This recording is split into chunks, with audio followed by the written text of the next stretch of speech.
In the summer of 2022, I put out a video commemorating the 10th anniversary of Phantasy Star Online 2 that made some waves in the community. It was a fun deep dive on the game, covering everything from its development to where it was at the time. I then followed that up with a video covering the entire franchise for its 35th anniversary a few months later. But what about the original PSO? With the 25th anniversary on the horizon, it's only logical that this one gets its own video. So here we are. This is Phantasy Star Online. My name's Zio, and I'll be your lore keeper. Our tale begins in 1998. The Phantasy Star franchise had all but gone dormant aside from a compilation disc on the Saturn earlier that year. SEGA released the Dreamcast in Japan, kicking off the 6th generation of gaming consoles. While the Dreamcast wasn't the first console to have online capabilities, it was certainly one of the most successful. During its short lifespan, it had several titles that made some use of its online capabilities, such as leaderboards and downloadable content. Meanwhile, in the West, another trend was gaining traction. Online gaming had risen in popularity on personal computers during the latter half of the decade, with heavy hitters like Diablo and EverQuest leading the charge. This emerging trend didn't go unnoticed by then SEGA chairman Isao Okawa, who wanted a flagship online title for the upcoming Dreamcast. SEGA was known for being an industry innovator with ideas that were ahead of their time. However, these ideas were often implemented with varying degrees of success. Win or lose, they always seemed to make their mark on the industry. The Phantasy Star franchise itself was a prime example of this. The other development teams at SEGA were already hard at work on other projects, so the Herculean task of making this game fell to Yuji Naka and Sonic Team. Yuji Naka would assume the role of producer for this project. Naka joined SEGA in 1984 and quickly became a rising star within the company for his programming chops. He never went to college and taught himself how to program. He would also have the distinction of being the only member of the original Phantasy Star team on this project. SEGA veteran Takao Miyoshi would make his directorial debut on PSO. Miyoshi joined SEGA in 1990 and went on to become lead designer for games such as Sonic 3D Blast, Burning Rangers, and Sonic Adventure. Miyoshi was involved in the planning and original concept for the game, as well as interacting with gaming press to help promote the game. Satoshi Sakai was the man responsible for PSO's distinct art style. Before his time at SEGA, Sakai studied graphic design at Tama Art University in Tokyo, which is one of the top art schools in Japan. He was in his early 20s when he joined SEGA in 1994. Hideaki Kobayashi composed the game's iconic soundtrack alongside Fumie Kumatani, who also composed for Knights and Burning Rangers. Kobayashi was also responsible for the iconic sounds that would appear in subsequent installments of the franchise. The music on the battlefield changed whenever the player entered combat.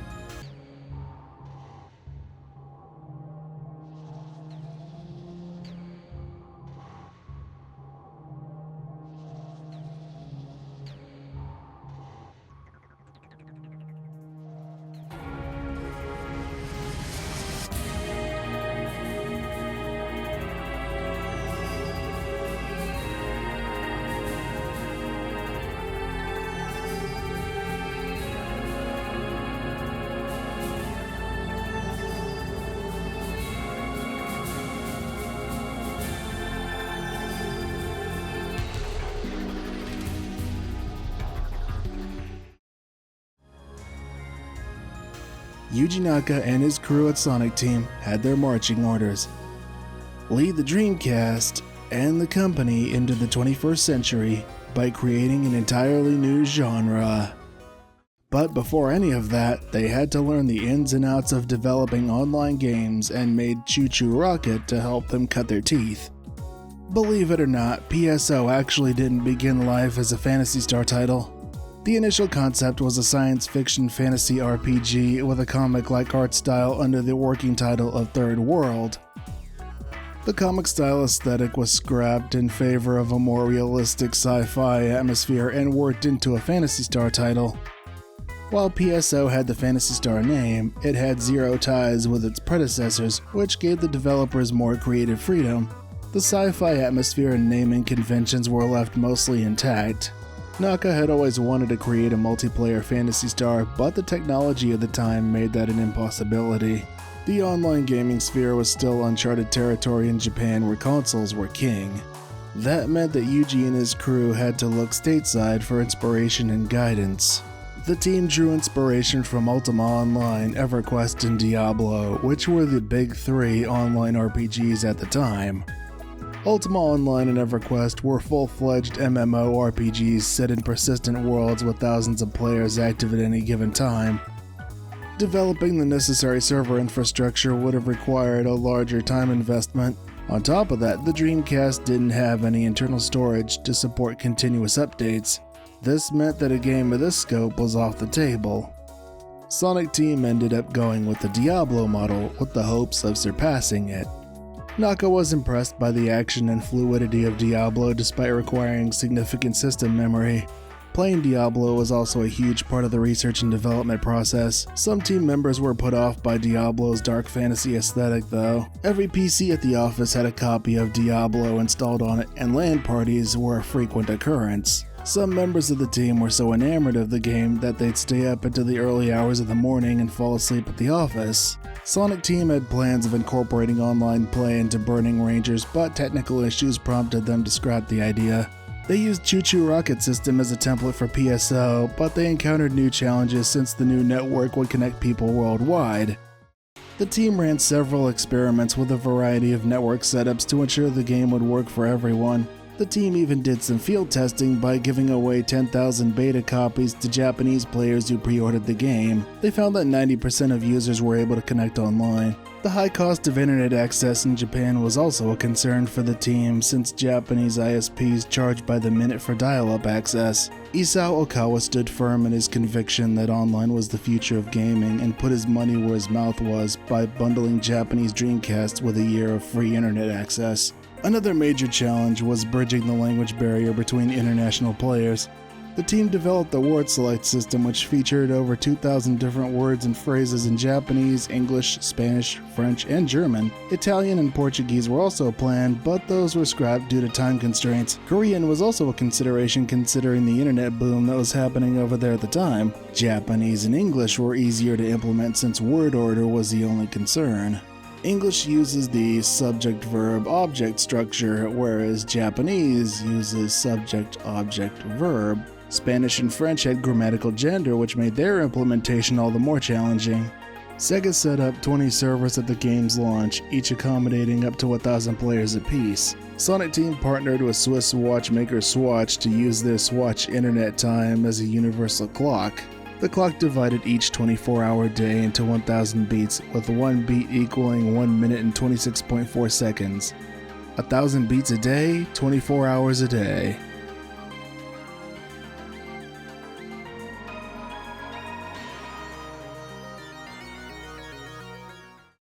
SEGA ネットゲームねえ、繋がってみない？はい？すごいんだから。ねえ、繋がろう。いきなりそんな。ネットゲームでみんながすごくなる。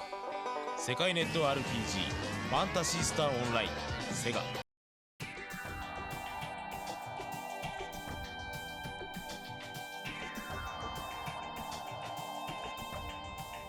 Players start the game by creating a character that's either a human, Newman, or android with an archetype of hunter, ranger, or force.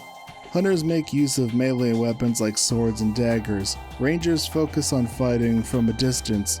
Forces are essentially the mages of the game, utilizing synthetic magic spells called techniques to support their allies and attack enemies. The game's classes are based on race and gender, with each having their own maximum stats. Humans are well-rounded, handy with both conventional weapons and techniques. Newmans excel at using techniques but aren't as strong physically. Androids sport high physical stats and accuracy thanks to their mechanical bodies, but they can't use techniques. There were initially 18 character classes planned, but that number was cut in half for the Dreamcast version and increased to 12 for subsequent versions. Once a character is created, they are assigned one of 10 section IDs based on their name. A player's section ID determined what items they could obtain through killing monsters. Despite having online in its name, the console versions of PSO allowed players to enjoy the game offline. When players connect online, they're sent to a lobby area where they can create a party where up to 3 other players can join and set the difficulty based on their level. They can also join an existing party, assuming their level is high enough for that difficulty.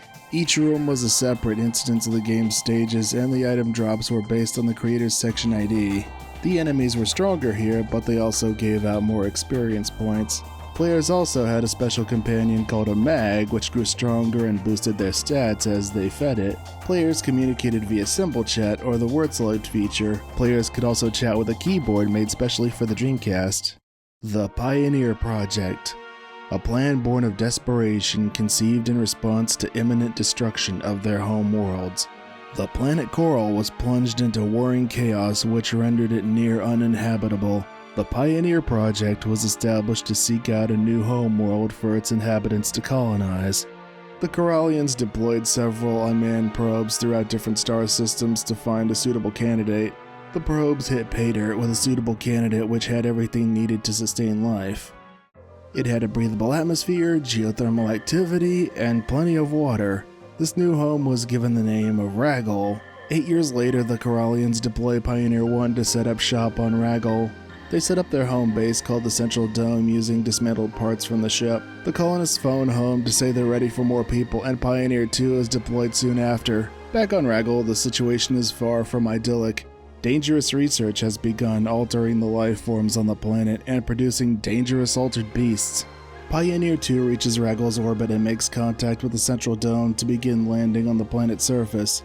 But just as contact is established, a massive explosion rocks the planet's surface. Pioneer 2 remains in Ragol's orbit, and the Hunters Guild is tasked with uncovering the mystery of what happened. This is where we come in. We're sent to Ragol's surface by Principal Tyrell to find his daughter Rico, better known as Red Ring Rico, who became known for her battle prowess as a hunter. As we make our way through the depths of the planet, we follow the breadcrumbs left by Rico. The ruins beneath Ragol were a ship meant to contain the malevolent Darkfalls, who was responsible for corrupting the native life as well as the explosion on the planet's surface.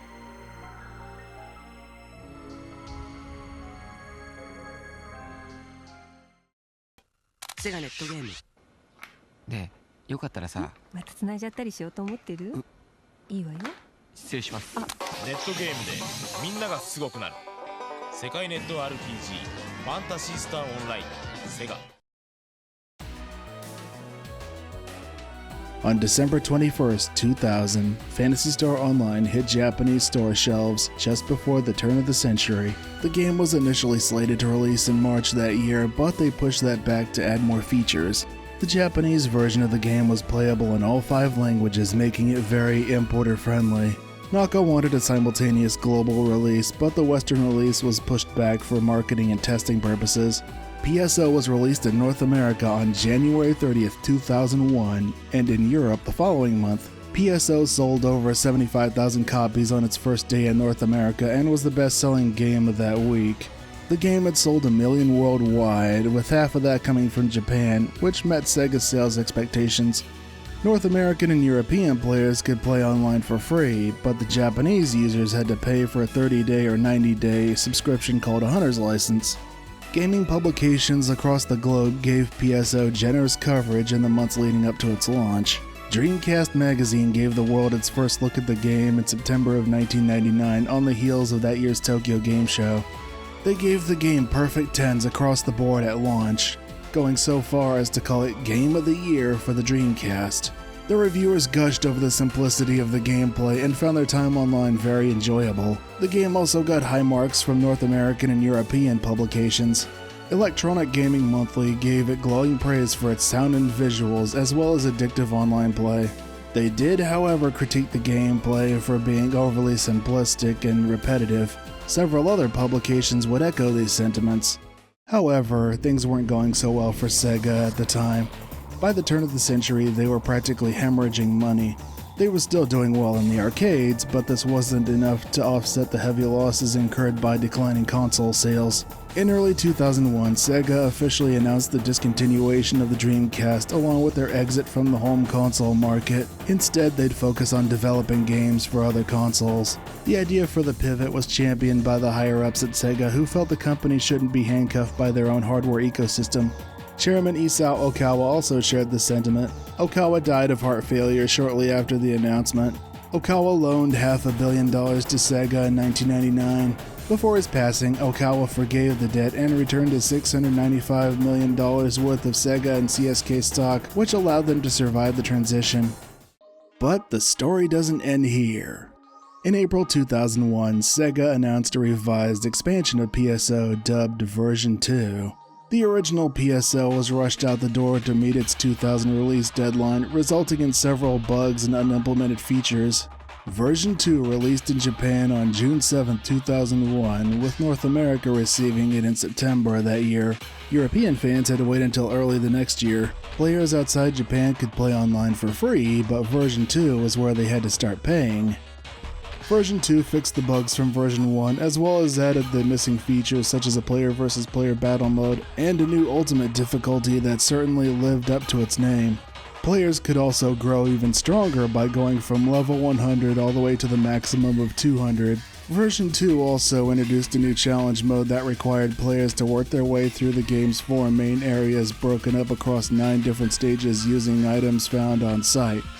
Those who finished all 9 stages under a certain time could obtain a powerful special weapon of their choice. Version 2 also received a Japan-exclusive PC port in December of 2001. In May of 2001, SEGA announced an expanded port for Nintendo's upcoming GameCube, dubbed Episode 1 and 2. SEGA chose the GameCube because it had similar architecture to the Dreamcast. It also had dial-up support, which SEGA thought was important despite the rise of broadband. Since the GameCube had no out-of-the-box network capabilities, Nintendo developed a modem and a broadband adapter. Phantasy Star Online Episode 1 and 2 was released in Japan on September of 2002, with North America receiving it the following month. European fans had to wait until March the following year. Just like with version 2, playing online required a monthly subscription. ASCII Corporation released a Japan-exclusive keyboard controller. There were plans to release one outside Japan alongside the North American release, but this never came to pass. Some players went so far as to import the controller from Japan at a hefty price point, including yours truly. This is yet another case of fans taking matters into their own hands. A pair of Virginia Tech alumni developed a special adapter that mimicked the functionality of the ASCII keyboard using the PS/2 keyboards that were standard at the time. One half of the duo was an electrical engineering student who did the development and programming work, while the other half was a former student who provided the tools and the website. A more economical third-party option for those who weren't handy with a soldering iron was released by Daytel in late 2003. Episode 1 and 2 was also ported to the Xbox in April of 2003.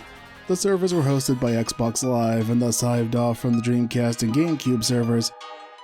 The Xbox version had integrated voice chat, but didn't connect across regions. Players required an Xbox Live account to play the game online or offline. Xbox players also had to pay an additional subscription to play online. Episode 1 and 2 made sweeping changes to the game. The original Dreamcast content comprised Episode 1, while Episode 2 featured brand new areas with a brand new storyline to go with it. 3 new classes were added and the gameplay was completely rebalanced.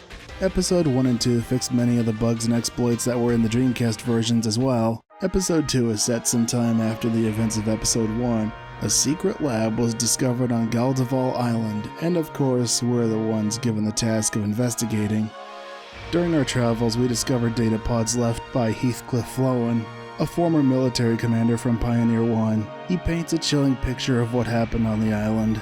He and Rico discover the truth about Dark Falls, and he receives a nasty wound that spreads throughout his body. He donates his body to the researchers under the conditions that Pioneer 2 not come to Raggle yet, and that they tell his family and friends that he's dead. Of course, neither of these requests are honored. Eventually, we make our way down to the lower depths of the seabed to uncover what really happened to this vaunted leader. In early 2003, SEGA announced the sequel to the story of Episodes 1 and 2, but there's a twist here. Phantasy Star Online Episode 3 Card Revolution replaced the traditional hack-and-slash action RPG with a turn-based strategy card game. Phantasy Star Online Episode 3 Card Revolution was released in Japan on November 27, 2003. North American and European fans would of course get it the following year. Just like its predecessors, Episode 3 was given generous coverage by gaming press the world over.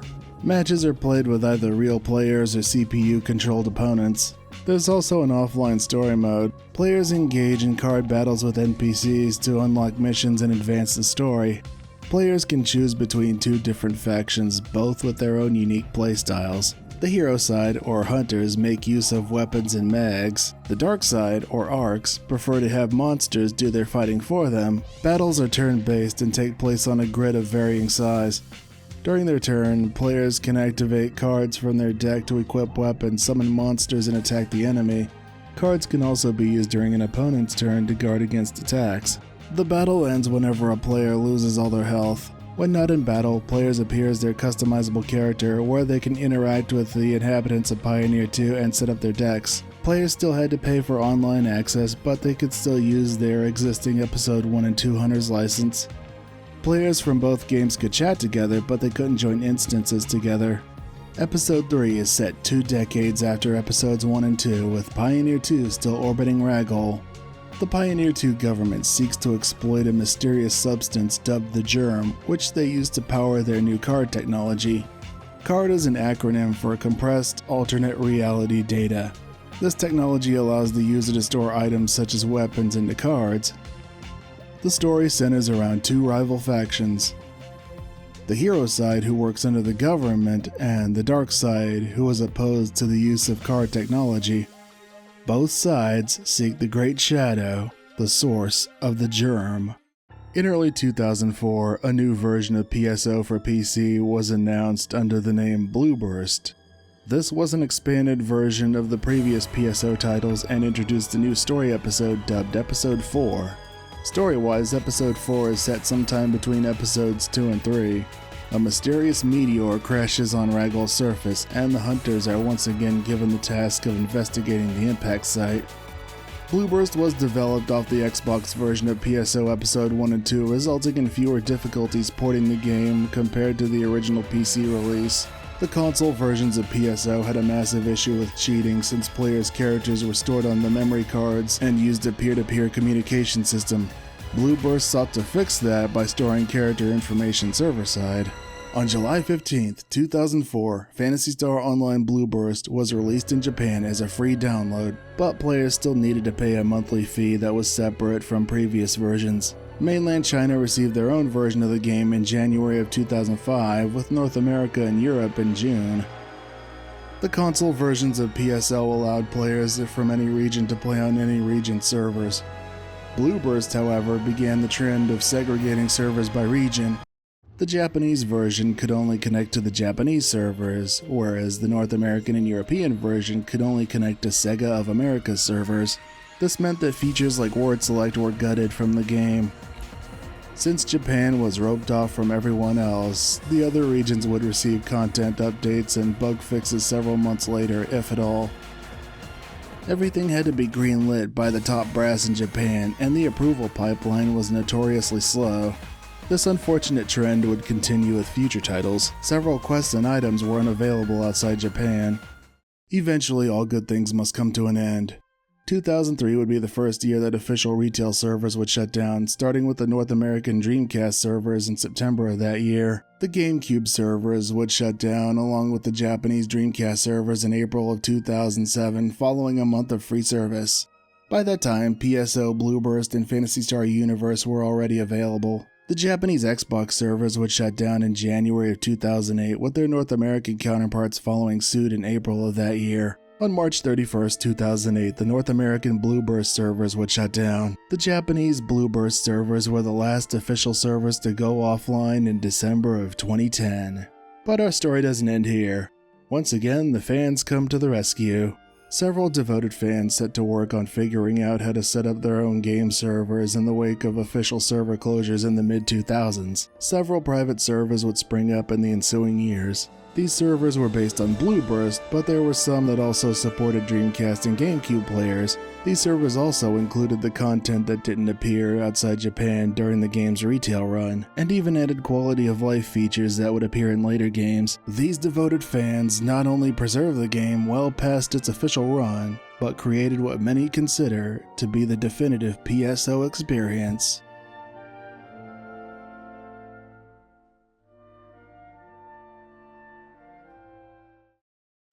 SEGA ネットゲーム。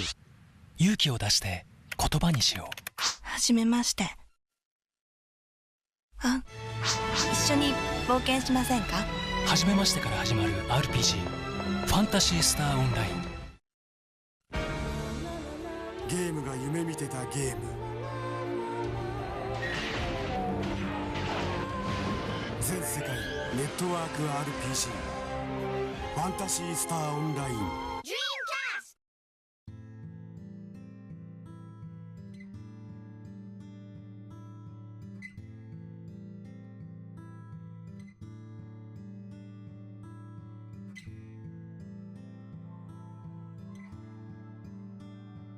There's no shortage of goofy secrets and lore, and not just within the game itself. What if I told you Ragdoll was real? No, really. SEGA bought a star on the International Star Registry and gave it the name Ragdoll to promote the game. The official retail servers were named after different celestial bodies. The Dreamcast servers were named after the moons of various planets in our solar system. The GameCube servers got their names from stars, while the Xbox servers were named after gemstones. PSO features several nods to other SEGA titles, especially Sonic the Hedgehog. This is a Sonic Team game after all. There's a long-running fan theory that suggests the ship that crashed on Ragdoll before Pioneer 1 arrived was the same ship that housed the Dark Falls from Phantasy Star 2. Phantasy Star 0 takes place on the planet Coral sometime after the Pioneer project. Yours truly made a cameo in a British gaming magazine previewing PSO Episode 3 back in 2003, but this was under a different name that I used at the time. In my 5 years of making these videos, I've seen no shortage of your comments pining for the so-called good old days and or taking jabs at PSO2 and subsequently New Genesis. To wrap this up, I thought it might be fun to settle the debate on which era of Phantasy Star was the best. It's hard to make apples to apples comparisons when you consider that these games were products of their time. And things get even more dicey when you throw the original tetralogy into the mix. The original games dared to be different and broke every mold imaginable at the time, but were handcuffed by being on hardware that had a significantly smaller share of the home console market. While most RPG fans favored Nintendo, Phantasy Star had the advantage of having all 4 mainline titles available outside of Japan, something that Final Fantasy and Dragon Quest had yet to achieve at the time. But those who did experience these games during their heyday remember them fondly. Phantasy Star Online was a groundbreaking title not just for the Dreamcast, but for online gaming itself. PSO was simpler than its PC counterparts like Diablo 2, but was very easy to pick up and play. It had the dubious honor of releasing at the tail end of the Dreamcast lifespan. It also had the dubious distinction of appearing on 4 different platforms, splintering its player base. Phantasy Star Universe was something of a middle child. It took the best elements of PSO and refined them. The online mode also felt more like a proper MMO with its interconnected hubs. PSU would also splinter its player base across 3 different sets of servers and further highlight the disparity between how SEGA treats Japanese and foreign players. Phantasy Star Online 2 arrived during the height of the free-to-play trend that continues to this day. It took everything from previous titles and gave players unprecedented mobility and customization. Not only was Japan roped off from everyone else, but it took nearly a decade for it to become available internationally. Japanese and global fans had drastically different experiences with the game as a result. Back to the argument of which is the best. It's hard not to look at these things through the lens of nostalgia, even if things have objectively improved over the years. It's no secret that PSO2 was a watershed moment for the channel that pushed me to keep streaming and making content, and still holds a place in my heart. While PSO2 looks good on paper and on screen, I would argue that the original PSO had a much bigger impact than any of its successors, not just on the gaming landscape, but on myself. Perhaps the real answer to which is the best is that there is no right answer. These worlds and characters may not be real, but the joy they brought us certainly is. To better understand who we are and where we're going, we need to understand where we came from. These words ring true, be they in our world or one of fiction. I hope you enjoyed watching this fun celebration of PSO as much as I enjoyed making it. As always, thank you so much for watching. And remember, to thine own self be true. Until next time, farewell.